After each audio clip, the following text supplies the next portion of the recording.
Hello बच्चों, तो आज हम लोग स्टार्ट करने वाले हैं ह्यूमन रिप्रोडक्शन। ह्यूमन रिप्रोडक्शन जो है हम क्या करेंगे, पहले I will give you the explanation and then we are going to read the NCERT simultaneously. So I request you कि आप भी अपना जो एनसीईआरटी है अपने साथ रखें एंड देन वीडियो को देखें। And at the end of this chapter we are also going to solve certain PYQs. Okay, so let's start with this chapter. Yes, तो कोई भी चैप्टर हो we are going to do it in the details. Okay, तो पहला जो है कि human reproduction. Okay, आपको पता होना चाहिए कि रिप्रोडक्शन का मीनिंग क्या है। Yes, what is reproduction? Reproduction is a process, right? It's a biological process. ठीक है, ये बायोलॉजिकल प्रोसेस है जिससे जो भी लिविंग ऑर्गेनिज्म है वो अपने जैसे ही इंडिविजुअल्स को क्या करते हैं, जन्म देते हैं। ठीक है, तो अब ये जो रिप्रोडक्शन है ये दो टाइप का होता है। आपको पता है, एक होता है एसेक्सुअल और एक होता है sexual reproduction. What is the difference between these two? Asexual और sexual में एक ही difference है, that is your fertilization of gametes. Okay, fertilization of gametes. Gametes क्या होते हैं? What are gametes? Gametes are specialized cells, specialized haploid cells. Haploid cells. Specialized क्यों है? क्योंकि जब ये haploid cells fuse करेंगे, ठीक है, तो इससे एक डिप्लॉयड सेल बनेगी जिसको हम बोलते हैं zygote, and this is nothing but the new organism formed. Okay, तो गैमीट्स के अंदर ये कैपेसिटी होती है कि वो फ्यूज होके आगे जाके एक नया ऑर्गेनिज्म बनाए। ठीक है, अब हम सेक्सुअल रिप्रोडक्शन क्यों प्रेफर करते हैं? बिकॉज सेक्सुअल रिप्रोडक्शन से आते हैं variations, and variations are very important for the survival of species के सर्वाइवल के लिए ये बहुत इंपॉर्टेंट है, राइट? अब रिप्रोडक्शन में या फिर सेक्सुअल रिप्रोडक्शन में mode of birth is of two types. ठीक है, mode of birth is of two types. कौन से दो टाइप है? एक होता है विविपैरिटी और एक होता है oviparity, and there is one more, ovoviviparity, but now will focus on the viviparity. Okay, viviparity मतलब क्या? इसका मतलब कि जो ऑर्गेनिज्म है, जो बच्चा है, एम्ब्रियो है, वो अपना न्यूट्रिशन प्लेसेंटा से डिराइव करता है। प्लेसेंटा से वो क्या करेगा, न्यूट्रिशन लेके डेवलप होगा, and then that developed foetus is delivered outside the body of female. Yes, तो उसको बोलते हैं हम लोग विविपैरिटी। ओविपैरिटी में क्या होता है, उसमें एग्स ले करते हैं, राइट? एग्स के अंदर एम्ब्रियो अभी तक फुली डेवलप नहीं है, ले होने के बाद, इंक्यूबेशन पीरियड कंप्लीट होने के बाद फिर एग हैच होके उसमें से ऑर्गेनिज्म बाहर आता है। ठीक है, यस, तो ह्यूमंस क्या है, तो यहाँ पे ध्यान दो, अभी humans are sexually reproducing and viviparous. Sexually reproducing and viviparous. Okay, अब मैंने आपको बताया कि सेक्सुअल रिप्रोडक्शन में क्या होता है, फर्टिलाइजेशन ऑफ गैमीट्स। लेकिन फर्टिलाइजेशन होने से पहले हमें पढ़ना पड़ता है कि गैमीट्स फॉर्म कैसे होते हैं।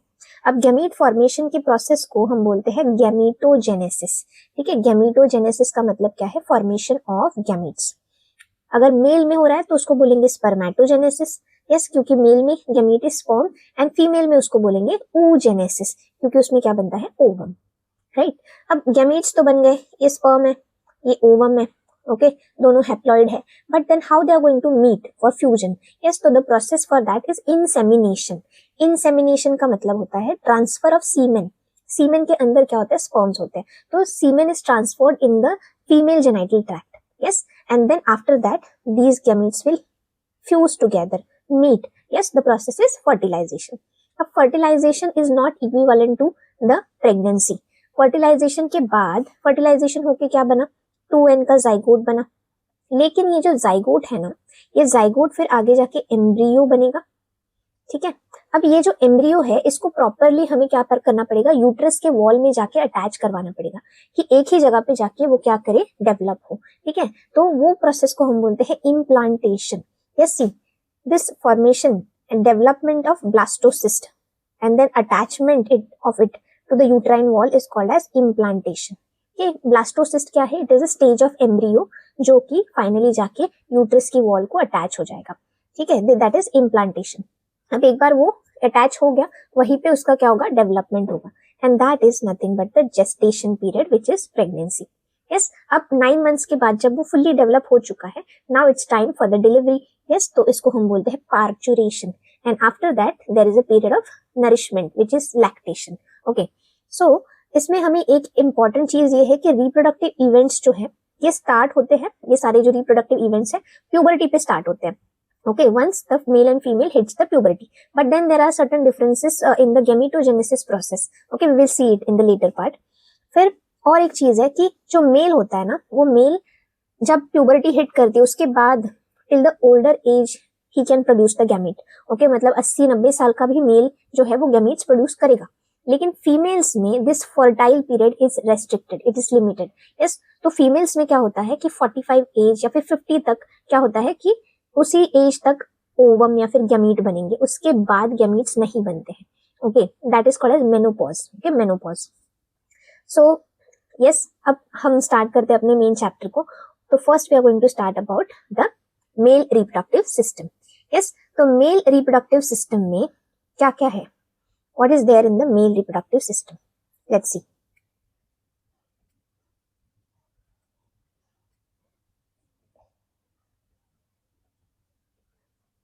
ठीक है, देखो मेल रिप्रोडक्टिव सिस्टम में क्या क्या स्ट्रक्चर्स है. पहले तो first is your primary sex organ.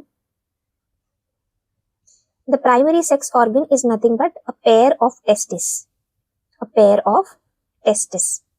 Then primary क्यों बोला है, बिकॉज इसी के अंदर गैमीट बनेगा. स्पर्म जो है that is going to be form inside the testis. Yes, फिर उसके बाद सेकेंड है accessory ducts. Accessory ducts, ducts है तो डक्ट्स का काम क्या होगा, ट्रांसपोर्ट करना. Not just transport but storage also. So storage and transport of sperms. Then third one is accessory glands. Okay, glands क्या करती है, ग्लैंड्स सिक्रीशंस करती है. यस, ये जो स्पर्म है इट इज सिक्रीटेड और it is transferred in the medium called as semen. Okay, तो सीमेन जो फ्लूइड है वो फ्लूइड कौन सिक्रीट करेगा, तो it is going to be the accessory glands. इसमें तीन आएंगे. एक होता है, पहला है हमारा seminal vesicle, seminal vesicle.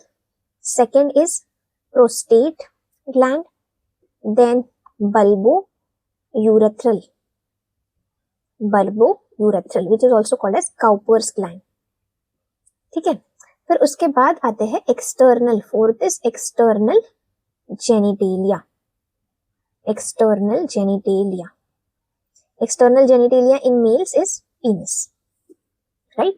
So this is all about the male reproductive system, male reproductive organs. Ab we are going to first start with the testis. So testis is the primary sex organ and males have a pair of testis. कैसे होता है इसका structure?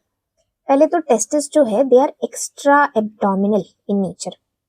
Extra abdominal का मतलब क्या है कि they are not present in the abdominal cavity. Okay, they are present outside the abdominal cavity. Yes, कहाँ पे, तो in a pouch called as scrotum. Scrotum. ठीक है, अब ऐसा क्यों है कि ये जो टेस्टिस है ये बाहर एक पाउच में हैंग कर रही है, ऐसा क्यों? The reason is that the sperm production और स्पर्मेटोजेनेसिस के लिए आपका जो टेम्परेचर है वो बॉडी टेम्परेचर से 2 से 2.5 डिग्री कम होना चाहिए. Yes, so for sperm production, males require temperature 2 to 2.5 degree lesser, okay, lesser than body temperature. Okay, body का temperature कितना होता है? Body temperature is 37, तो उससे थोड़ा कम. कितना कम? 34.5 या फिर 35 degree Celsius temperature is required for the sperm production. Understood? And that is why testes are extra abdominal in nature. Yes, and they are placed in a pouch called as scrotum. अगर मैं आपको यहाँ पे structure दिखाऊं, ठीक है, तो structure कुछ ऐसा है इसका. See, this is the abdominal wall. Okay, तो देखो पहले तो ये जो टेस्टिस होते हैं ना वो एब्डोमिन के अंदर ही होते हैं, एब्डोमिनल कैविटी में ही होते हैं. When the foetus, male foetus is in the mother's womb.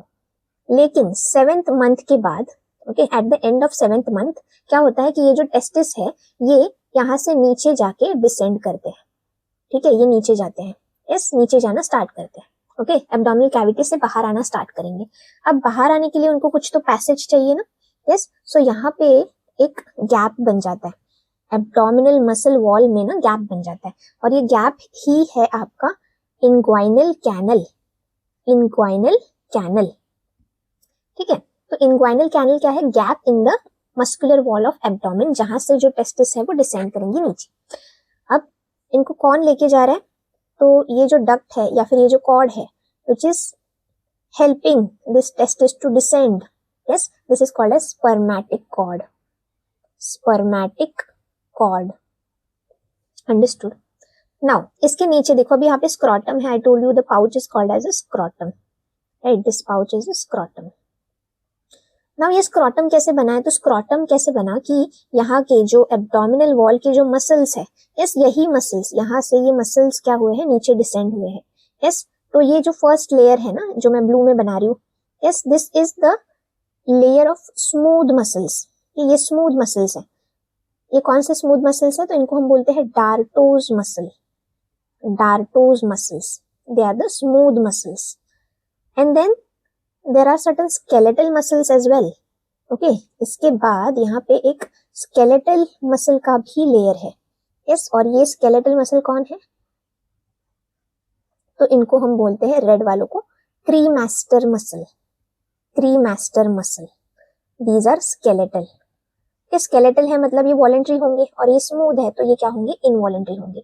दोनों का इनका function क्या है? तो इनका function है thermoregulation of testis.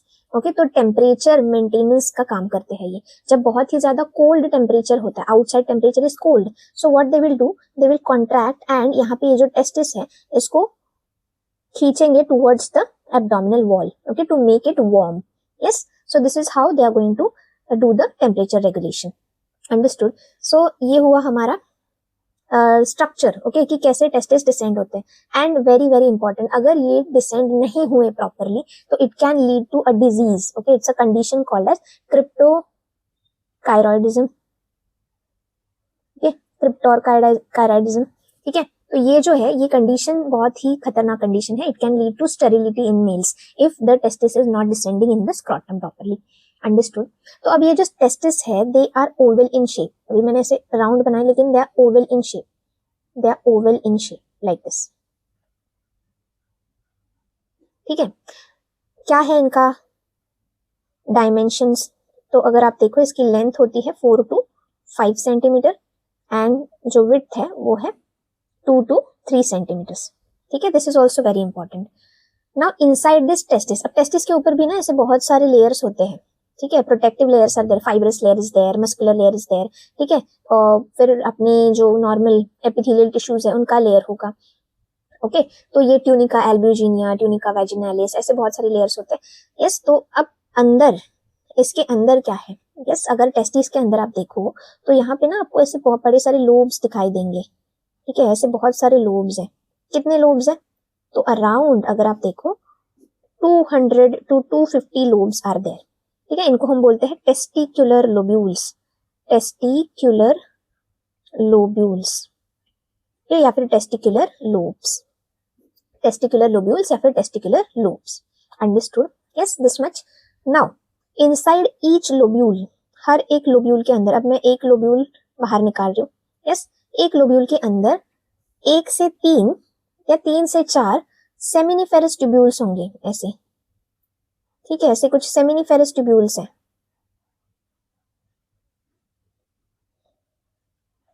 Understood? Yes. So this is how seminiferous tubules are present inside each and every testicular lobule. Yes. So एक testicular lobule के अंदर 1 से 4 seminiferous tubule होते हैं. Seminiferous tubules बहुत important है क्योंकि seminiferous tubules को ही line है हमारे male germ cells. अगर ये मैं इसको zoom in करूं, okay, इसको अगर हम zoom करें, so this is your seminiferous tubule, right. तो सेमिनिफेरस ट्यूब्यूल के अंदर आपको ना 2 टाइप के सेल्स मिलेंगे. इस कौन से 2 टाइप के सेल्स है ये? तो ये जो 2 टाइप के सेल्स है, ये है, एक तो ये जो मैं बड़े बड़े सेल्स बना रही हूँ, yes, these are called as Sertoli cells. Sertoli cells are also called nurse cells. ये नर्सिंग का काम होता है इनका, राइट. यस, इनके अंदर प्रोमिनेंट सा बड़ा सा न्यूक्लियस भी होता है. और फिर इनके बीच में अगर यहाँ पे देखोगे आप, तो ये जो है, these are nothing but male germ cells. Male germ cells, इनको हम क्या बोलते हैं? Spermatogonia. Spermatogonia, very important. Yes, male germ cells are also called as spermatogonia. Spermatogonia का प्लॉइडी क्या होता है, तो they are 2n। Yes, these are the cells जो कि आगे जाके मियोसिस करेंगे, मियोसिस करके स्पर्म्स बनाएंगे, ठीक है। और आपको पता है कि ये जो मियोसिस है it is a reductional cell division, तो 2n का क्या हो जाएगा n, and that is why I told you ना कि each and every gamete is a haploid gamete, ठीक है। तो यहाँ पे हैप्लॉइड स्पर्म्स बनेंगे फ्रॉम डिप्लॉइड स्पर्मेटोगोनिया। यस, अब जब ये स्पर्म्स बन रहे हैं तब इनको न्यूट्रिशन प्रोवाइड करने का काम कौन करता है, तो ये है हमारे सर्टोली सेल्स, ठीक है।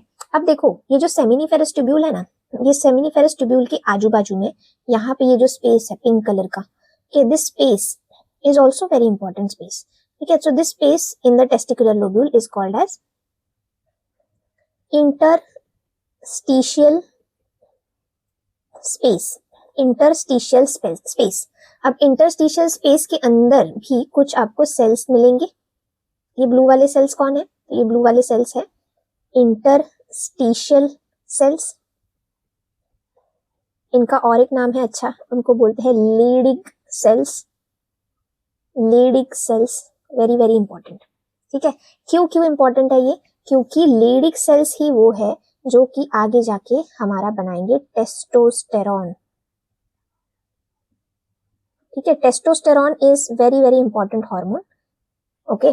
वैसे तो इसके वेरिएंट्स भी होते हैं और, लेकिन ये इंपॉर्टेंट एंड्रोजन है, मेल एंड्रोजन मतलब मेल सेक्स हार्मोन।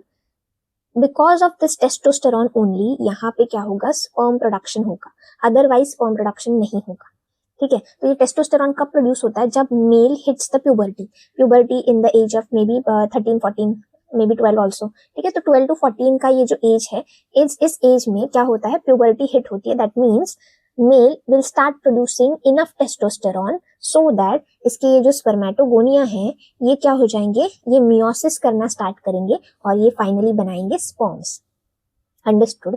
यस, तो अब ये कब होता है, मैंने बताया आपको कि प्यूबर्टी के टाइम पे। तो प्यूबर्टी में ऐसा क्या होगा, यस, तो प्यूबर्टी में देखो बच्चों क्या होगा कि हमारा, आपको पता है ना कि यहाँ पे ब्रेन में एक बहुत ही अच्छा हमारा मास्टर एंडोक्राइन ग्लैंड है, this is called as hypothalamus, hypothalamus. And इसी से अटैच क्या है, ऐसे एक लोब्ड स्ट्रक्चर है जिसको हम बोलते हैं पिट्यूटरी, पिट्यूटरी बाइलोब्ड, यस, उसी से हैंगिंग स्ट्रक्चर है बाइलोब पिट्यूटरी, यस। अब ये सब क्या करते हैं, they are going to release hormones. तो हाइपोथैलेमस जो है, हाइपोथैलेमस रिलीज करता है एक hormone called as GnRH। GnRH क्या है, तो GnRH है gonadotropin, gonadotropin releasing hormone, gonadotropin releasing hormone, okay. Hypothalamus का यही काम है, एक तो रिलीजिंग हार्मोन बनाओ या तो इनहिबिटिंग हार्मोन बनाओ, ठीक है। तो ये क्या बना रहा है, गोनाडोट्रोपिन रिलीजिंग हार्मोन, मतलब ये बोल रहा है कि गोनाडोट्रोपिन्स को रिलीज करवाओ। गोनाडोट्रोपिन्स कौन है, तो ये है जो कि हमारी पिट्यूटरी अब क्या करेगी, रिलीज करवाएगी, यस। तो पिट्यूटरी क्या करती है, under influence of GnRH it is going to release 2 hormones, एक होता है जिसको हम बोलते हैं LH और दूसरा होता है जिसको हम बोलते हैं FSH, ठीक है। LH क्या होगा, LH is your luteinizing hormone, okay, luteinizing hormone, spelling is wrong, okay, luteinizing hormone, and FSH is your follicle stimulating hormone, follicle stimulating hormone, right, LH and FSH ये दोनों क्या है, these two are gonadotropins, इन्हीं को gonadotropins बोलते हैं, these are gonadotropins, ठीक है। तो LH और FSH क्या करेंगे, देखो हार्मोन्स का काम क्या होता है, हार्मोन्स का काम होता है डिस्टेंट सिग्नलिंग, के दूर दूर की सिग्नलिंग करना। तो अब ये LH और FSH जो है वो ब्लड के अंदर चला जाएगा, ठीक है, और ये कहाँ पे आएगा, ये आएगा नीचे जहाँ पे टेस्टिस है, यस, स्क्रोटम में टेस्टिस है, राइट। अब यहाँ पे टेस्टिस के अंदर ये LH और FSH विल वर्क, ओके। क्या काम करते हैं, इनका मैकेनिज्म क्या है, तो LH will stimulate the Leydig cells, Leydig cells को स्टिम्युलेट करता है और लेडिक सेल्स को बोलता है अपना काम करो, क्या काम है उसका, टेस्टोस्टेरॉन रिलीज करना है, very very important. So Leydig cells, I told you Leydig cells will produce testosterone, but how, because of the signalling by LH। LH क्यों बना, क्योंकि LH को किसने बनाया है, इट इज GnRH, ओके। उसको किसने सिग्नलिंग दिया है, that is GnRH. Understood? Yes. So GnRH फिर LH एंड देन लीडिक सेल से बनेगा टेस्टोस्टेरॉन. इसका क्या काम होगा? FSH. यस. मेल्स में तो कोई फॉलिकल वॉलिकल बनती नहीं है, फीमेल में बनती है. तो फॉलिकल स्टिम्युलेटिंग हार्मोन, देखो ये बहुत इंपॉर्टेंट है मेल में. ओके, क्योंकि ये एक फैक्टर बनाता है. ये क्या करेगा? तो ये आपके जो सर्टोली सेल्स है ना, सर्टोली सेल्स को जाके ये स्टिम्युलेट करेगा कि सर्टोली सेल आप एक फैक्टर बनाओ. कौन सा फैक्टर? तो फैक्टर का नाम है एंड्रोजन बाइंडिंग फैक्टर. ओके, या फिर androgen binding protein, ABP. Very very important, very very crucial. Why this is important now? देखो, जैसे ही टेस्टोस्टेरॉन बन गया, suppose this is the blood vessel and you know that whenever the hormone is formed it goes to the blood vessel. okay, तो ये blood vessel में चला गया testosterone. अब ये जो blood vessels है ये blood flow करता है, राइट, एंड जाता है किडनी, और किडनी में वो हमेशा फिल्टर होते रहता है, राइट. नाउ ये टेस्टोस्टेरॉन को ना हमें थोड़ी देर रुकाना है. कहाँ पे? टेस्टिस के यहाँ पे. So that under the influence of this testosterone sperm production start हो और कंप्लीट हो. So we want this androgen. अब टेस्टोस्टेरॉन एंड्रोजन ही है ना, तो ये एंड्रोजन को बाइंड करके रखने वाला प्रोटीन कौन है? Androgen binding protein. और ये कौन बना रहा है? तो ये बना रहा है सर्टोली सेल. क्यों बना रहा है? क्योंकि FSH ने बोला है बना. अंडरस्टूड? अगर ये एंड्रोजन बाइंडिंग प्रोटीन नहीं बना तो टेस्टोस्टेरॉन ब्लड वेसल में, मतलब टेस्टिस में ज्यादा टाइम तक नहीं रहेगा, and because of that sperm production properly नहीं होगा, and that can lead to less count of sperms, okay, which is one of the cause of sterility in the males. yes, तो ये बहुत ही important है. yes, this slide is very important. so this is the mechanism. now देखो, GnRH ने एक काम कर लिया, अच्छा काम किया कि रिलीज करने बोला. लेकिन अगर ये जो टेस्टोस्टेरॉन है ये मतलब हद से ज्यादा रिलीज हो गया तो यस, तो ये अच्छी बात नहीं है ना, right. Yes, anything in excess is not good. So इसके लिए भी एक प्रोविजन है. तो इसके लिए क्या प्रोविजन है? तो ये जो टेस्टोस्टेरॉन है ना, ये टेस्टोस्टेरॉन के पास एक एबिलिटी है कि ये जाके खुद से पिट्यूटरी के पास जाएगा और पिट्यूटरी को बोलेगा कि मेरा जो आप सिक्रीशन करवा रहे हो ना वो अभी रुकवा दो, ठीक है, अभी उसको स्टॉप कर दो. यस. अब इसके लिए पिट्यूटरी क्या करेगी? पिट्यूटरी को कौन बोल रहा है LH बनाने के लिए? GnRH. यस, तो testosterone will go to hypothalamus also. Hypothalamus को बोलेगा कि भाई तुम पहले बंद करो ये अपना. यस, GnRH बंद करो तो LH भी बंद हो जाएगा, टेस्टोस्टेरॉन भी कम हो जाएगा. Yes, so this is called as negative feedback mechanism. कि नेगेटिव फीडबैक का मतलब क्या है? कि एक हार्मोन जो कि टेस्टोस्टेरॉन है इन दिस केस, वो अपना प्रोडक्शन खुद से कम करवा रहा है. Okay, yes, so this is called as negative feedback, and this is how the testosterone levels are maintained in the body of male. Understood? Yes. So ये हुआ हमारा मैकेनिज्म. अब जैसे ही ये जो टेस्टोस्टेरॉन यहाँ पे बन गया, sperm production will start, that is the gametogenesis. ठीक है, तो गैमेटोजेनेसिस देखते हैं हम लोग, बट उसके पहले we will see the other parts as well. Okay, तो क्या है? Accessory ducts, glands and external genitalia, वो देखते हैं पहले. ठीक है, so for that we have a diagram over here. पहले हम लोग बनाते हैं डायग्राम. तो यहाँ पे है हमारे पास पेयर ऑफ टेस्टिस, राइट. अब टेस्टिस से कुछ डक्ट्स बाहर निकलते हैं जिसको हम बोलते हैं रेटे टेस्टिस. ये रेटे टेस्टिस का मतलब क्या है? कि यहाँ पे देखो, अभी ये जो टेस्टिकुलर लोब्यूल्स है उनके अंदर क्या है? उनके अंदर है सेमिनिफेरस ट्यूब्यूल्स. वो सेमिनिफेरस ट्यूब्यूल्स के ट्यूब्स जो है वो एक साथ आ रहे हैं ना ऐसे, right, and they are going to form a net like this. Net, this is nothing but your rete testis. Rete testis, right. Rete testis, फिर उसके बाद रेटे टेस्टिस से भी आपके कुछ ट्यूब्स बनेंगे यहाँ से. के 10-15 ट्यूब्स बनेंगे. इनको हम बोलते हैं vasa efferentia. Vasa efferentia. See, vasa efferentia ही वो डक्ट है जिसके through sperms will go out of the testis. अब ये वासा एफरेंशिया भी क्या होंगे? फ्यूज होंगे, and then they are going to form a common duct. अब ये जो कॉमन डक्ट है ये पूरे टेस्टिस के ऊपर ऐसे कॉइल्ड फॉर्म में उसको पूरा कवर करेगी. इसको हम बोलते हैं, इसको बोलेंगे एपिडिडाइमिस. एपिडिडाइमिस. अब ये जो एपिडिडाइमिस है यही आगे जाके हमारी क्या फॉर्म करेगी? एक और डक्ट फॉर्म करेगी, and this duct is going to be your longest duct. Okay, नहीं, लॉन्गेस्ट तो हमारी एपिडिडाइमिस होती है. ठीक है, एंड ये बहुत ज्यादा कॉइल्ड क्यों है? देखो, ये बहुत इंपॉर्टेंट है बिकॉज एपिडिडाइमिस के अंदर ना स्पर्म का स्टोरेज होता है, storage as well as maturation. ठीक है, यहाँ पे स्पर्म बन गया टेस्टिस के अंदर, और बनने के बाद वो रेटेटेस्टिस के थ्रू, वासा एफरेंशिया के थ्रू कहाँ पे जाएगा, एपिडिडाइमिस, और यहाँ पे फिर वो रहेगा, यहाँ पे प्रॉपर्ली उसका नरिशमेंट, मैचुरेशन ज्यादा हो जाएगा। ठीक है, फिर यहाँ पे जब उसको निकलने की बारी है कि अब यहाँ से निकलना है, तो it will go through this path and that is this duct called as vas deferens, vas deferens। ठीक है, अब ये मैंने एक साइड का बनाया, यहाँ से भी सेम ही होगा, राइट, यहाँ से भी ये ऐसा ही होगा, vas deferens, this is the vas deferens, right. अब देखो टेस्टिस कहाँ पे है, स्क्रॉटम में, राइट, स्क्रॉटम मतलब वो एक्स्ट्रा एब्डोमिनल है। अब यहाँ पे होता है मेल का, ये यूरेटर है, this is the males ureter, ये किडनी से आ रहा है ये, right, suppose here there are kidneys, और किडनी से ये ऐसे यूरेटर्स आ रहे हैं, right. Ureters will meet at the urinary bladder, right, तो ये है यूरिनरी ब्लैडर, यस। तो अब होता क्या है कि ये हमारे जो वास डेफरेंस है ना, ऐसे पीछे से they will take a loop over this ureter से ऐसे पीछे से ये आएंगे to the frontal side of the urinary bladder. अब यहाँ पे आके फाइनली क्या होता है ना, they meet, yes, and they also meet a gland present over here, there is a gland, okay, तो ये paired gland है, ये कौन सी gland है, इसको बोलते हैं हम लोग seminal vesicle, okay, seminal vesicle। why this is very important, क्योंकि जो सीमेन है, देखो सीमेन के अंदर 10% ही स्पर्म्स होते हैं, only 10% are sperms, but rest 60% और रेस्ट 90% जो फ्लूइड है उसमें से 60% फ्लूइड विल बी मेड और secreted by this seminal vesicle.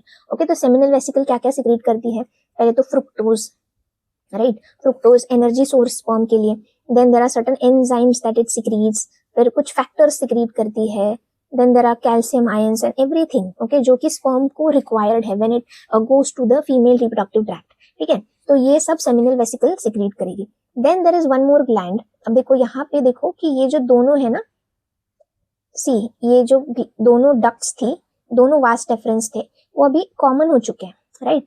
This common duct is called as ejaculatory duct, ejaculatory duct, very important, okay, so common duct is ejaculatory duct। now this ejaculatory duct again यहाँ पे एक छोटा सा chestnut shaped gland होता है, yes, ये यहाँ पे secrete करेगा कुछ अपना secretion, yes, so this is the prostate gland, prostate gland। so prostate gland क्या करेगा, क्या secrete करेगा, it will secrete certain factors again, prostaglandins नाम के chemicals को secrete करता है। prostaglandins क्या होते हैं, they are nothing but the fatty acids only, they are also working as a hormones, okay, hormone की तरह ही काम करते हैं वो भी। ठीक है, फिर उसके बाद और प्रोस्टेट ग्लैंड जो है ये रिस्पॉन्सिबल है कि जो सीमेन है ना, ये सीमेन अल्कलाइन बने, ओके, अल्कलाइन बने। अल्कलाइन बनाना है इसको क्यों, क्योंकि अब देखो यहाँ पे, now see this is the same duct, ये सेम डक्ट है जहां से यूरिन भी पास होगा और जहां पे स्पर्म्स भी पास होंगे, ओके। तो ये जो कॉमन डक्ट है, this common duct is called as urinogenital duct, urinogenital duct। see ejaculatory duct मतलब क्या कि when these two vas deferences are meeting together, this is the ejaculatory duct। but जब ejaculatory duct जो urethra है उसके साथ भी मिक्स होगी तो उसको हम बोलते हैं urinogenital duct। अब urinogenital duct में से यूरिन पास हो रही है which is acidic most of the times, yes, and जो सीमेन पास होगा वो क्या होगा, alkaline होगा। ठीक है, yes। अब यहाँ पे ये जो डक्ट है it is quite longer in males. अब ये जो डक्ट है, ये डक्ट के सराउंडिंग कुछ एक ऑर्गन है which is the external genitalia. ठीक है, ये external genitalia what is it is a penis, okay. Penis मतलब क्या कि it is nothing but the loose fold of skin along with certain muscles, जैसे कि स्क्रॉटम है वैसे ही ये पीनिस भी है, यस। तो यहाँ पे जो है there are certain loose folds of skin and along with that there are muscles, yes. And then अगर आप देखोगे यहाँ पे जो है इसका end is swollen like this swollen end is called as glans penis and this opening is called as urethral meatus, okay. और ये क्या है, what are these are the muscles, these are your erectile muscles, right. और glans penis के ऊपर यहाँ पे और एक लूज फोल्ड ऑफ स्किन है, यस, इसको बोलते हैं foreskin, it is called as foreskin, right? Yes. Erectile muscles are very important. In certain males, the cause of sterility is that erectile muscles are not properly developed and that is why there is no erection. So that is why insemination जो है वो properly नहीं हो पाता है and that is why fertilization भी नहीं होगा. Yes. तो ये है हमारी male reproductive system. Okay, तो let's now read it from the NCERT कि हमने क्या पढ़ा है. चलो देखते हैं यहाँ पे कि testes are situated outside the abdominal cavity within a pouch called scrotum. Yes, scrotum helps in maintaining the low temperature. How much? 2 to 2.5 degree lower than the normal. Necessary for spermatogenesis. देखो necessary है ये spermatogenesis के लिए. ऐसा क्यों होता होगा? क्योंकि देखो spermatogenesis के लिए जो enzymes required होगी, जो proteins required होंगे, okay, you know ना, proteins and enzymes are very much sensitive to temperature, pH and everything. Yes, and that is why this is the temperature. Okay, so in adults, each testis is oval. Yes, we know. Length is 4 to 5 and width is 2 to 3. Yes, we have seen this. Testis is covered by dense covering. I told you ना, उसके ऊपर बहुत dense covering होती है. We don't have the names here. Each testis has 250 compartments. हर एक testis के अंदर 250 lobes होते हैं जिसको हम बोलते हैं टेस्टिकुलर लोब्यूल्स. अब हर एक लोब के अंदर भी क्या होगा? एक से तीन सेमिनिफेरस ट्यूब्यूल्स होते हैं. Okay, seminiferous tubules are important. Why? Because in these seminiferous tubules they are lined by two types of cells. एक तो मेल जर्म सेल्स जिसको हम बोलते हैं स्पर्मेटोगोनिया और सर्टोली सेल्स जिसको हम बोलते हैं नर्स सेल्स. राइट, अब मेल जर्म सेल्स क्या करेंगे? मियोसिस करेंगे, meiotic division and finally leading to sperm formation. while Sertoli cells provide nutrition to the germ cells. ठीक है. The region outside the seminiferous tubule is called as interstitial space, जिसमें interstitial cells होते हैं. Yes, तो ये interstitial cells को ही क्या बोलते हैं? Leydig cells. क्यों? क्योंकि ये क्या करते हैं? ये सिक्रीट करते हैं एक hormone. Okay, many testicular androgens वैसे तो, बट हमें प्रोमिनेंटली कौन सा पता है? टेस्टोस्टेरोन. बहुत सारे अदर एंड्रोजेंस भी होते हैं. Other immunologically competent cells are also present. Very very important. Okay, तो जो हमारा ये सेमिनिफेरस ट्यूब्यूल हमने देखा, इसमें 2 टाइप की सेल्स थी मैंने बताई, लेकिन सिर्फ ये 2 ही टाइप के होते हैं कि उसके अंदर नहीं. तो अदर इम्यूनोलॉजिकली कंपिटेंट सेल्स जैसे कि WBCs होंगी ना, वहां पे अगर कोई फॉरेन सेल जाती है, इन्फेक्शन होता है, तो उसको चेक करने के लिए there will be certain WBCs as well. Right, yes, तो वो भी होंगे. फिर male sex accessory ducts include rete testis, vasa efferentia, epididymis and vas deferens. Yes, देखो अभी एक ट्रेंड जो है that I have seen in NEET 2026, either it is the prior one or the re-NEET. इसमें एक ट्रेंड अभी जो है सेट किया है NTNA की, they are asking the sequence questions a lot. कि बहुत सारे उन्होंने अभी sequence questions they have like introduced it for you. Okay, तो यहाँ से याद रखो आपको कि जो भी आप पढ़ोगे, try to remember it in the form of a sequence. Okay, तो the seminiferous tubules of testis open into vasa efferentia through rete testis. Okay, तो seminiferous tubules जो है वो टेस्टिस के बाहर कैसे स्पर्म को लेके जाएंगे? वासा एफरेंशिया से, लेकिन बीच में कौन है? Rete testis. Vasa efferentia leave the testis and open into epididymis located along the posterior surface. Posterior मतलब टेस्टिस के पीछे साइड पे, ठीक है, of each testis. Then epididymis leads to vas deferens and ascends to the abdomen and loops over the urinary bladder. देखो हमने यहाँ पे देखा ना, see, you can see it over here also. See, it is taking a loop over the urinary bladder. Then it receives the duct from the seminal vesicle and opens into urethra as ejaculatory duct. Okay, यहाँ से ये क्या करता है? seminal vesicle की भी एक duct इसके साथ मिक्स हो जाती है and then यहाँ का vas deferens, ये वाला vas deferens और ये दोनों एक साथ मिलके बन जाएंगी क्या? So it is ejaculatory duct. Now these ducts store and transport the sperms from the testis to the outside through urethra. Very important. सिर्फ storage या सिर्फ transport है क्या? नहीं, दोनों भी काम कर रहे हैं. The urethra originates from the urinary bladder and extends through the penis to its external opening, that is urethral meatus. Okay, so the opening is called as urethral meatus. Okay, अब देखो, the penis is the male external genitalia. It is made up of special tissue that helps in erection, erectile tissue of the penis to facilitate insemination. The enlarged end is called as glans. Penis is covered by loose fold of skin called as foreskin. We have seen this. Accessory glands कौन से? तो paired seminal vesicle, a prostate and a paired bulbourethry. This is also one of your question. Okay, तो paired है seminal vesicle, prostate single है, bulbourethral भी paired है. Secretions, इनके secretions क्या क्या है, तो ये इनके सिक्रीशंस बनाते हैं हमारा सेमिनल प्लाज्मा, मतलब सीमेन के अंदर जो प्लाज्मा है, which is rich in what, it is rich in fructose, calcium and certain enzymes. Enzymes चाहिए ना, क्योंकि जो एग है, एग के सराउंडिंग बहुत सारे लेयर्स होते हैं ना, तो उसको पेनिट्रेट करने के लिए, वो लेयर्स को तोड़ने के लिए हमें एंजाइम्स चाहिए, राइट। फिर secretions of bulbo urethral, very important. जो बल्बो यूरिथ्रल है वो क्या सिक्रीट करते हैं, दे सिक्रीट म्यूकस, और ये जो म्यूकस है it helps in lubrication of penis, lubrication of penis. अब यहाँ पे देखो ये वाला डायग्राम कि आपको सेक्शनल व्यू दिया है, ओके जो हमारा suppose this is the seminiferous tubule, तो इसका एक सेक्शन कट करके यहाँ पे दिया है, तो आप देख सकते हो कि यहाँ पे आपको सर्टोली सेल्स दिखेंगी, ठीक है, यहाँ पे ये सर्टोली सेल दी है, एंड देन ये छोटे छोटे स्पर्मेटोजोआ है, स्पर्मेटोगोनिया ये है, these are spermatogonia, and suppose this is your seminiferous tubule, this is one seminiferous tubule, this is another seminiferous tubule. इनके बीच में ये जो स्पेस है ना, इसको बोलते हैं इंटरस्टिशियल स्पेस। इसमें देखो कौन से सेल्स है, interstitial cells, and these are going to form what, testosterone, ठीक है। तो यहाँ पे भी complete the structure of male reproductive system. I hope you have understood this. अब हम देखते हैं कि मेल्स में गैमीटोजेनेसिस कैसे होता है, okay, how the gametes are formed in males. Yes, let's see it over here only.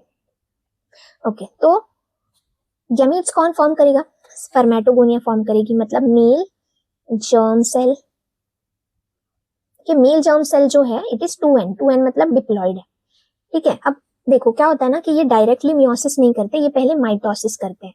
क्यों माइटोसिस करते हैं, सो दैट इनका नंबर जो है वो इवन रहे।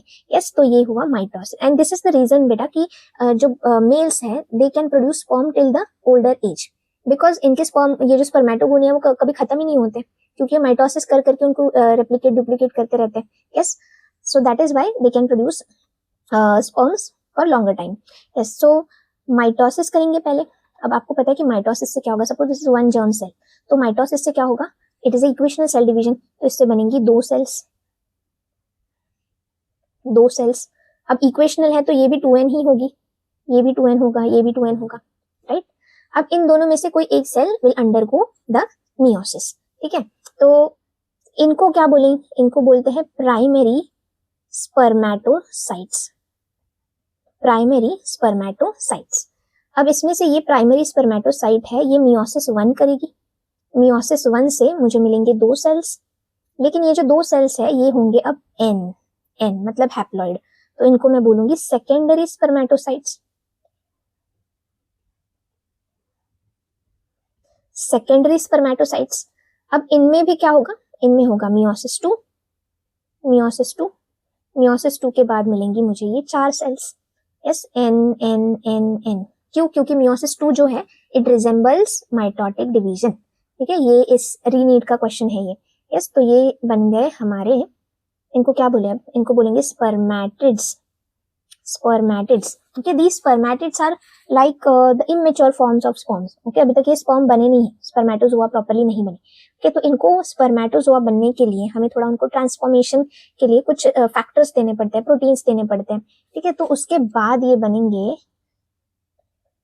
ऐसे प्रॉपर, इनको टेल वेल आएगी, यस, और ये बनेंगे स्पर्मेटोजोआ या फिर स्पर्म्स, राइट, ओके। तो ये जो प्रोसेस है ना, ये वाली जो लास्ट वाली जो प्रोसेस है जहां पे स्पर्मेटिड्स स्पर्मेटोजोआ में कन्वर्ट हो रहे हैं, दिस इज वेरी क्रूशियल, इसको बोलते हैं स्पर्मियोजेनेसिस, स्पर्मियोजेनेसिस, जेनेसिस मतलब फॉर्मेशन, क्या फॉर्म हो रहा है, स्पर्म्स फॉर्म हो रहे हैं, कहां से, स्पर्मेटिड्स से, ठीक है, तो स्पर्मियोजेनेसिस। लेकिन देखो अभी तक जो स्पर्म्स बने हैं वो still they are deriving the nutrition from the Sertoli cell, तो सर्टोली सेल जो है ना उसके हेड के अंदर वो एम्बेडेड है एंड वहां से न्यूट्रिशन ले रहे हैं, so they are still attached to the Sertoli cell. यहाँ पे देखो ये वाला सर्टोली सेल से ही अटैच्ड है ये, राइट। तो ये सर्टोली सेल से जब निकल जाते हैं, yes, when they leave the Sertoli cell and leave this seminiferous tubule, seminiferous tubule से भी निकल जाते हैं, this process is called as spermiation, spermiation, very very important. What is spermiation, spermiation का मतलब है when the sperms are released from the seminiferous tubule, seminiferous tubule से निकल गए, मतलब सर्टोली सेल के हेड में जो एम्बेडेड थे वो निकल गए और भाग गए भी, ठीक है। तो अब ये हुआ हमारा पूरा process, this process is called as spermatogenesis, okay. तो मेल जर्म सेल जो कि हमारा 2n था उससे फाइनली जब ये हमारे स्पर्म्स बनते हैं तो इसको बोलते हैं स्पर्मेटोजेनेसिस। ठीक है, तो ये होता ऐसे होता है गैमेटोजेनेसिस। अब हम देखते हैं स्पर्म का structure. When the sperm is formed and when it is left from the seminiferous tubule, तो एपिडिडाइमिस में जाके वो स्टोर होगा, उसका और ज्यादा मेचुरेशन वहां पे होता है। यस, तो फाइनली स्ट्रक्चर कैसे बनेगा स्पर्म का, तो यहाँ पे है हमारा structure. See, so the structure of sperm is divided into, मैं बनाती हूँ, इज डिवाइडेड इनटू 3 पार्ट्स। तो पहले तो इसका ऐसे हेड होगा, ट्रायंगुलर काइंड ऑफ, यस, फिर ये होता है middle piece, and then finally ये बन जाएगा tail, right. So this is the head and there is a small neck as well, okay, छोटी सी नेक भी है। This is the middle piece, और ये क्या हो गया, ये है पूरा tail region, right. And you know that humans में एक ही ऐसा सेल है जो कि मोटाइल है, जिसके अंदर फ्लैजेला है, and that is the human sperm. Yes, तो ये tail is nothing but a flagella, right. अब हेड के अंदर क्या है, देखो हेड के अंदर हमारे पास एक तो एक्रोजोम है, this is the acrosome, very important. Acrosome contains enzymes, जो लिटिक एंजाइम्स है ना, ये एंजाइम्स है इसके पास, जो कि ओवम के सराउंडिंग जो भी लेयर्स है उसको तोड़ेंगे। फिर आता है हमारा main important, that is the nucleus. तो मेल न्यूक्लियस, यही तो देना है ना, फाइनली जाके फ्यूज क्या होगा, तो न्यूक्लियर फ्यूजन होगा, राइट। यस, तो इसके अंदर होंगे कितने गैमीट्स होंगे, एन है ना, एन मतलब कितने गैमीट्स, क्या कितने क्रोमोसोम्स होंगे, तो इसके अंदर होंगे 23 क्रोमोसोम्स। ओके, हमारा हैप्लॉइड सेट क्या है, इट इज 23, डिप्लॉइड कितना होगा 46। अब आपको ये जो क्वेश्चन है ना, ये कि गैमेटोजेनेसिस, यहाँ पे आपको पूछेंगे कि कौन से सेल के अंदर कितने क्रोमोसोम्स होंगे, तो देखो मेल जर्म सेल्स में आपके 46 थे, फिर प्राइमरी स्पर्मेटोसाइट्स में कितने होंगे, 46 ही रहेंगे, क्यों, क्योंकि इक्वेशनली हुआ है। सेकेंडरी में कितने हो जाएंगे, क्योंकि मियोसिस है ना, इसलिए अब यहाँ पे क्योंकि एन है, अब यहाँ पे बन गया 23। अब इसके बाद वो 23 ही रहेंगे और कम नहीं होंगे, राइट। तो ये है न्यूक्लियस के अंदर कितने क्रोमोसोम्स होंगे, 23। फिर मिडिल पीस, मिडिल पीस में होते हैं हमारे mitochondria, okay, many mitochondria, 10-15 mitochondria इसके अंदर तो होंगे। यस, तो इतने माइटोकॉन्ड्रिया क्यों है, it is because it requires lot of energy. Yes, it has to swim through the uterus to till the ampulla region of the female reproductive tract, तो इसलिए इसको बहुत एनर्जी लगती है। यस, तो ये मिडिल पीस में ये होगा। तो देखो ये नेक रीजन में ना 2 सेंट्रियोल्स होंगे, there is a proximal centriole जो कि मेल न्यूक्लियस के पास है, एक डिस्टल सेंट्रियोल होता है, और ये जो प्रॉक्सिमल और ये डिस्टल सेंट्रियोल है, इन्हीं से ये हमारा फ्लैजेला बना। Okay, so that is why it is very important. Flagella क्या करता है, it gives the motility, understood. So what is there in the acrosome, enzymes, male nucleus, उसके अंदर क्रोमोसोम्स होंगे, मिडिल पीस के अंदर माइटोकॉन्ड्रिया है, and mitochondria is arranged in such a way, इसको बोलते हैं nebenkern, okay, nebenkern. Yes, and then this is the flagella, okay, centriole से ही ऑफ कोर्स उसी से फ्लैजेला बनेगा, you know the structure from the cell chapter, okay. तो now let's read the NCERT का part. So primary sex organs, the testes in the male and ovaries in female produce gametes. So the process is called as gametogenesis. In testes, immature male germ cells, that is spermatogonia, produce sperm by spermatogenesis. That begins at the puberty. Very important. Spermatogenesis कब begin होता है, तो puberty में begin होता है। Okay, क्यों important है, क्योंकि oogenesis जो है वो fetal stage में ही ये begin होता है। That is why you can write this as a difference between in your board exam if it comes. That spermatogonia present in the inside wall of seminiferous tubule multiply by mitotic division and increase in numbers. देखो ये आपका reason भी दिया है उन्होंने, right. Each spermatogonium is diploid, each spermatogonium क्या है, ये स्पर्मेटोगोनिया डिप्लॉयड है, 2n, contains 46 chromosome. Some of the spermatogonia are called as primary spermatocyte which periodically undergoes meiosis. कि कुछ स्पर्मेटोगोनिया जो है वो क्या करती है, माइटोटिक डिवीजन करती है, जिनको हम बोलते हैं प्राइमरी स्पर्मेटोसाइट्स। तो ये प्राइमरी स्पर्मेटोसाइट्स क्या करेंगी, ये मियोसिस करेंगी। ये मियोसिस करने के बाद पहला तो ये फर्स्ट मियोटिक डिवीजन करेंगी, तो इनको हम बोलेंगे सेकेंडरी स्पर्मेटोसाइट। देखो प्राइमरी स्पर्मेटोसाइट है, ये भी 2n है, इसके अंदर क्या होगा, मियोसिस 1, तो जिससे सेकेंडरी oocyte नहीं स्पर्मेटोसाइट मिलेगा, तो ये बन जाएगा n, मतलब हैप्लॉइड। इसके बाद सब n ही होंगे।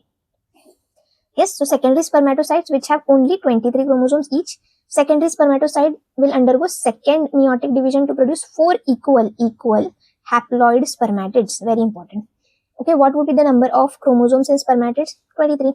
Spermatids are transformed into spermatozoa by the process called as spermiogenesis. ये जो spermatids है ये finally spermatozoa बनेंगे by the process called as spermiogenesis. After spermiogenesis, sperm's heads become embedded in the Sertoli cell. तो they are finally release from the seminiferous tubule, इसको बोलते हैं spermiation. देखो कैसे इसका हेड जो है सर्टोली सेल के अंदर ही पड़ा हुआ है. ठीक है, तो ये क्या करेंगे फाइनली यहाँ से रिलीज होगा, तो इसको बोलते हैं spermiation. Okay, spermatogenesis starts at the age of puberty due to significant increase in the secretion of GnRH. ये देखा हमने, right. GnRH is secreted by the hypothalamus. This if you recall is a hypothalamic case. The increased levels of GnRH then act on the anterior pituitary. Very important. कौन सी pituitary पे? Anterior pituitary. You know there are 2 lobes of pituitary. Okay, तो ये है, suppose this is the anterior pituitary और ये क्या होगी? Posterior pituitary. That depends कि कहाँ पे हम लोग फेस कर रहे हैं. Yes, तो ये anterior pituitary है और ये posterior. Hypothalamic ये जो GnRH है, it will work on whom? On the anterior pituitary. और फिर किसका सिक्रीशन करवाएगा? Luteinizing hormone LH and FSH. LH will act on the Leydig cell, stimulate synthesis of androgen, मतलब testosterone. Androgens in turn stimulate the process of spermatogenesis. क्यों testosterone release कर रहे हैं? Sperm production start करने के लिए. FSH acts on the Sertoli cell, देखो, and stimulates the secretion of some factors which help in the process of spermiogenesis. देखो यहाँ पे spermatogenesis नहीं लिखा है, spermiogenesis. वेरी वेरी इंपॉर्टेंट, इसको एकदम ऐसे डार्क अंडरलाइन करो, ये आ सकता है in the statement based question. Okay, so the secretion of some factors which help in the process of spermiogenesis, not spermatogenesis. ठीक है, then let us examine the structure. Okay, देखते हैं structure. It's a microscopic structure composed of a head, neck, middle piece and tail. Plasma membrane envelops the whole body of the sperm. हर एक cell को एक अपनी plasma membrane होगी. The sperm head contains elongated haploid nucleus. The anterior portion, मतलब ये starting वाला portion, इसमें क्या है? एक्रोसोम है, कैप जैसे. It is filled with the enzyme that help in the fertilization of ovum. Middle piece के अंदर क्या है? बहुत सारे mitochondria which produce energy for the movement of tail and that facilitate the sperm motility, essential for fertilization again. Human male ejaculates about 200 to 300 million sperms during the coitus. Okay, during each coitus, human male inseminate how many sperms? तो around 200 to 300 sperms. अब ये important है for normal fertility. क्या है कि at least ये 200 to 300 million sperms में से 60% sperms must have normal shape होना चाहिए उनका और साइज, और इनमें से भी 40% जो है उनके पास विगरस मोटिलिटी होनी चाहिए, मतलब एकदम फास्ट जाके वो ओवम से मीट करनी चाहिए. अदरवाइज जो फीमेल का रिप्रोडक्टिव ट्रैक्ट होता है वो क्या करता है? स्पर्म को एक फॉरेनर या फिर फॉरेन सेल समझ के उसको मार देता है. ठीक है, तो वो मरने से पहले ही उसको जाना है और ओवम के साथ मीट करना है. Sperms release from the seminiferous ducts, secretions of epididymis, vas deferens and sperms released from the seminiferous tubules are transported by the accessory ducts. Secretions of epididymis, vas deferens, seminal vesicle, prostate are essential for maturation and motility of the sperm. Underline this, ये secretion of, हमने accessory glands तो देखी, वो तो secrete करते ही है, उसके साथ ही एपिडिडाइमिस और वास डेफरेंस भी कुछ सिक्रीशंस करेगा. ठीक है, yes, so the seminal plasma along with the sperm constitute semen which is alkaline. The function of male accessory ducts and glands are maintained by the testicular hormones. कि इनके जो functions है, reproductive system का पूरा जो function है वो कौन रेगुलेट करेगा? तो androgens, that is male sex hormones. Yes, not even the primary character, that is formation of sperm, even the secondary characters. Secondary characters मतलब क्या होता है? Secondary sexual characters मतलब development of facial hairs, then pubic hairs development, then males में अगर आपको पता है कि voice जो है वो crack हो जाती है and they become very much muscular, तो ये सब क्यों होता है? It is because of the hormonal action. Yes. Now look at this diagram as well. Yes, तो at puberty क्या हुआ? स्पर्मेटोगोनिया, जिसके अंदर 46 क्रोमोसोम्स है, क्या किए? माइटोसिस किए और बन गया प्राइमरी स्पर्मेटोसाइट. फिर इसने फर्स्ट मियोटिक डिवीजन करके secondary spermatocyte, second meiotic division करके स्पर्मेटिड्स, एंड फाइनली जो स्पर्मेटिड्स है वो तो इमेच्योर से है ना, तो वो डिफरेंशिएट होंगे, मतलब मॉडिफाइड ट्रांसफॉर्मेशन होगा इनका. देखो ये वर्ड बहुत इंपॉर्टेंट है, differentiation of spermatids into spermatozoa. Yes, आपको यहाँ पे क्या क्वेश्चन आएगा कि कौन से सेल के अंदर कितने क्रोमोसोम्स है. ओके, और फिर एक सीक्वेंस बेस्ड भी क्वेश्चन आ सकता है, तो this is the sequence. Yes, you can do this. So this is all about the male reproductive system. So this is I think आज के लेक्चर के लिए ये बस हो गया. फिर इसके बाद नेक्स्ट लेक्चर में हम लोग फीमेल रिप्रोडक्टिव सिस्टम करेंगे and will also do oogenesis and menstrual cycle as well. Yes, तो ये आई होप आपको ये जो लेक्चर है मेल रिप्रोडक्टिव सिस्टम है ये प्रॉपरली समझा है. अगर इसमें कुछ भी डाउट है तो आप कमेंट सेक्शन में मुझे पूछ लेना. I will reply to you as fast as possible. तो thank you so much for watching this video and to watch the next video as well for more information. Thank you.